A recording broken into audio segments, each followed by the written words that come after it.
গোর্খাল্যান্ড নাম দিয়ে ব্রিজ উদ্বোধন ঘিরে বিতর্ক।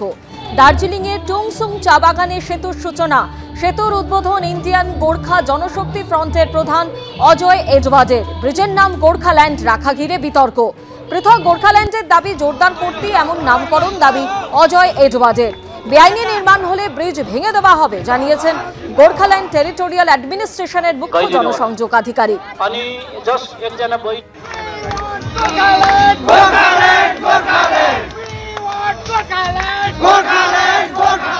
এদিকে এসআইআর প্রক্রিয়া এনুমারেশন পর্ব প্রায় শেষের পথে। আপনারা জানেন ইতিমধ্যেই আইএএস সুব্রত গুপ্ত, যাকে কিন্তু দায়িত্ব দেওয়া হচ্ছে স্পেশাল রোল অবজারভারের। আর এবার জাতীয় নির্বাচন কমিশন আরও 5 জন স্পেশাল রোল অবজারভারকে নিয়োগ করলো। রাজ্যের 5টি ডিভিশনের তদারকি এরা করবেন এবং মূলত এসআইআর সংক্রান্ত খুঁটিনাটি খতিয়ে দেখতেই এই 5 জন স্পেশাল রোল অবজারভারকে দায়িত্ব দেওয়া হলো।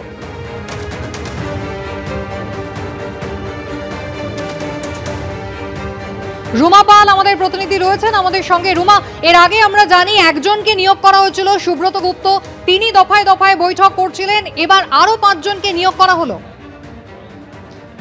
দেখো একদমই তাই, এবং কেন্দ্র থেকে এই অফিসাররা আসবেন, সেক্ষেত্রে রাজ্যে আরো স্পেশাল রোল অবজারভার আসছেন আরো 5 জন, এবং এই 5 জন কিন্তু 5টা ডিভিশন ভাগ করে দেওয়া হয়েছে। এখানে 5টা ডিভিশনের জন্য এই 5 জন রোল অবজারভার আসছেন, এবং সেটা হচ্ছে জলপাইগুড়ি ডিভিশনের জন্য special roll observer Pankaj Yadav আসছে, মালদা ডিভিশনের জন্য special roll observer Alok Tiwari, Bardhaman ডিভিশনের জন্য special roll observer Krishna Kumar Nirala, এবং মেদিনীপুর ডিভিশনের special roll observer Niraj Kumar Bansod, এবং প্রেসিডেন্সি ডিভিশনের স্পেশাল রোল অবজারভার আসেন কুমার রবিকান্ত সিং। অর্থাৎ বোঝা যাচ্ছে যে এই যে 11 তারিখ পর্যন্ত যে সমস্ত বিএলওদের কিন্তু সমস্ত ডিজিটাল শেষ করে নিতে হবে, সমস্ত কাজ শেষ করতে হবে, এবং 16 ডিসেম্বর যেটা খসড়া ভোটার তালিকা প্রকাশ পাবে, তারপরে কিন্তু হিয়ারিং খুবই গুরুত্বপূর্ণ। সেখানে কিন্তু আরেকটা পর্যায় শুরু হচ্ছে, এবং হিয়ারিং কে নিয়ে কিন্তু নির্বাচন কমিশন অত্যন্ত সতর্ক, কারণ ইতিমধ্যেই যে অবজারভাররা এবং স্পেশাল রোল অবজারভার এসেছেন বিভিন্ন জেলায় গেছেন, বেশ কিছু অনিয়ম এবং বেনিয়ম ধরা পড়েছে, এবং সেক্ষেত্রে বিএলও অ্যাপ নিয়ে নানা রকম অভিযোগ তাদের সামনে এসছে, এবং সেক্ষেত্রে তারা কিন্তু যেমন আজকে দিল্লিতে গেছেন সুব্রত গুপ্ত, একটা বৈঠক রয়েছে নির্বাচন কমিশনে, এবং সেদিনই কিন্তু দেখা যাচ্ছে যে নির্বাচন কমিশন আরো 5 জন স্পেশাল যারা রোল অবজারভার তাদেরকে পাঠাচ্ছে এই রাজ্যে। এবং সব থেকে বড় কথা, হিয়ারিং এর সময় কিন্তু তারা মনে করছে যে প্রত্যেকটা হিয়ারিং প্রসেস যখন চলবে, এই স্পেশাল রোল অবজারভাররা কিন্তু প্রত্যেকটা ডিভিশন ওয়াইজ কিন্তু তারা প্রত্যেকটা জেলার দিকে নজর রাখবেন, এবং সেক্ষেত্রে কিন্তু কোনো ত্রুটি যাতে না থাকে সেদিকে কিন্তু লক্ষ্য রয়েছে নির্বাচন কমিশনের। সেই পরিপ্রেক্ষিতেই এই 5 জন স্পেশাল রোল অবজারভারকে আবারও রাজ্যে পাঠানো হচ্ছে।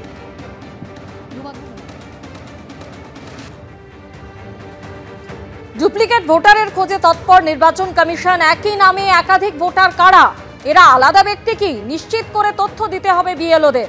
আরো বিস্তারিত জানতে সরাসরি আমাদের প্রতিনিধি আবির দত্ত আমাদের সঙ্গে রয়েছেন।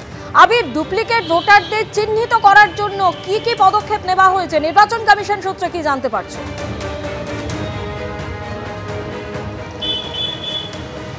দেখো, তোমাকে শুরুতেই জানাই, ডুপ্লিকেট ইলেক্টর ভেরিফিকেশন এই যে বিশেষ অপশন যেটা বিএলওদের অ্যাপের মধ্যে ইন্ট্রোডিউস করা হয়েছে বা নিয়ে আসা হয়েছে সেটা আজকেই, এবং প্রথমে যে 3টি অপশান ছিল সেখান থেকে বেড়ে এখন হয়েছে 9টি, এবং শেষ যেই অপশান সেটা করার পেছনে কারণ মূলত যেটা জানা যাচ্ছে নির্বাচন কমিশন সূত্রে, যে তাদের নিজের সিস্টেমের মাধ্যমে তারা দেখছেন যে একই নামে একাধিক জায়গায় ভোটার রয়েছে, কিন্তু সেই সম্ভাবনা তো রয়েছেই, তার কারণ একই নামে একাধিক ব্যক্তিও থাকতে পারে, কিন্তু সেই একই নামে একাধিক ব্যক্তি নাকি এক ব্যক্তিরই একাধিক জায়গায় ভোট, সেই বিষয়টা নিশ্চিত হবার প্রয়োজনীয়তা রয়েছে। এবং সেই জন্য বিএলওদের কাছে এই যে বিশেষ অপশান দেওয়ার পিছনে কারণ হিসাবে যেটা জানা যাচ্ছে যে মূলত যে একই নাম যাদের যাদের বিভিন্ন জায়গায় রয়েছে সেই ক্ষেত্রে তারা ভেরিফাই করতে চান, তথ্য দিতে হবে বিএলওদের, এবং সেই তথ্য জমা দিতে হবে। তবে এই পরিপ্রেক্ষিতে আমরা কথা বলেছিলাম বেশ কিছু বিএলওদের সঙ্গে, তাদের মধ্যে অনেকেই মনে করছেন যে এটিতে স্বচ্ছতা বজায় রাখার ক্ষেত্রে এটি অত্যন্ত গুরুত্বপূর্ণ একটা অপশান হতে চলেছে। অন্যদিকে অনেকে আবার এই প্রশ্ন তুলছেন যে সময় তাদের হাতে রয়েছে তাতে এই কাজটা করতে গিয়ে যেমন ঝুঁকি থাকছে, কারণ অধিকাংশ ক্ষেত্রেই অনেকটা 99% বেশি হয়ে গিয়েছে তাদের কাজ, এবং তারপর তারা নতুন করে আবার ভেরিফিকেশনের জন্য যদি কাগজ কারোর কাছ থেকে চান সেই ক্ষেত্রে কিন্তু একটা গণ্ডগোলের আশঙ্কা যেমন রয়েছে, তার সঙ্গে সঙ্গে তাদের এটাও মনে হচ্ছে যে সময়ও হাতে তাদের কম রয়েছে অনেকেরই।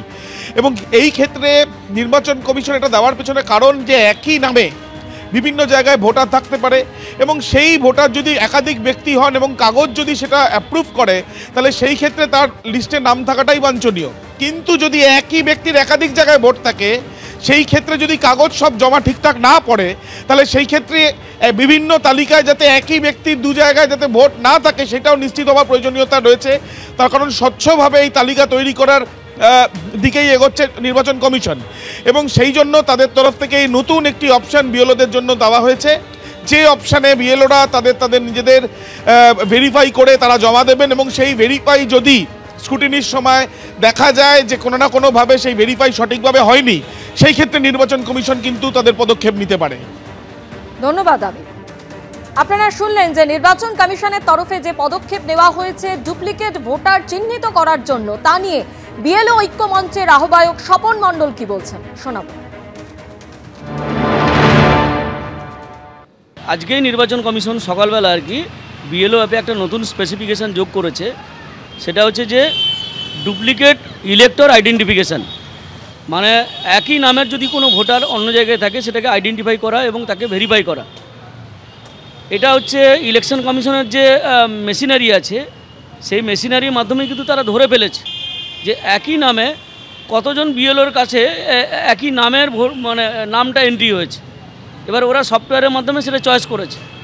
চয়েস করার পরে প্রত্যেকটা বিএলওর কাছে এরকম ধরনের লিস্ট, ধরুন কারো কাছে 5 জন, কারো কাছে 10 জন এরকম নাম এসছে, মানে একই নামে এই জায়গায় কলকাতায় ফিল আপ করেছে, আবার হয়তো হাওড়ায় ফিল আপ করেছে, একই নামে হয়তো পুরুলিয়ায় ফিল আপ করেছে, আবার মেদিনীপুরে ফিল আপ করেছে, সেগুলো কিন্তু ওরা সফটওয়্যারের মাধ্যমে চয়েস করে নিয়েছে।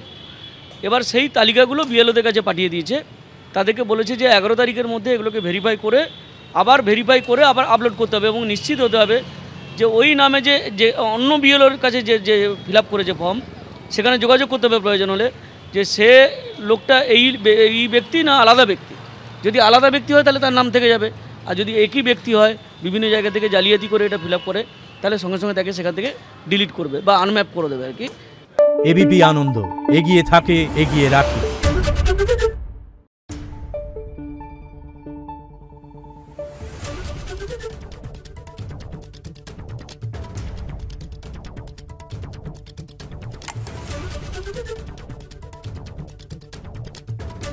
Thank you.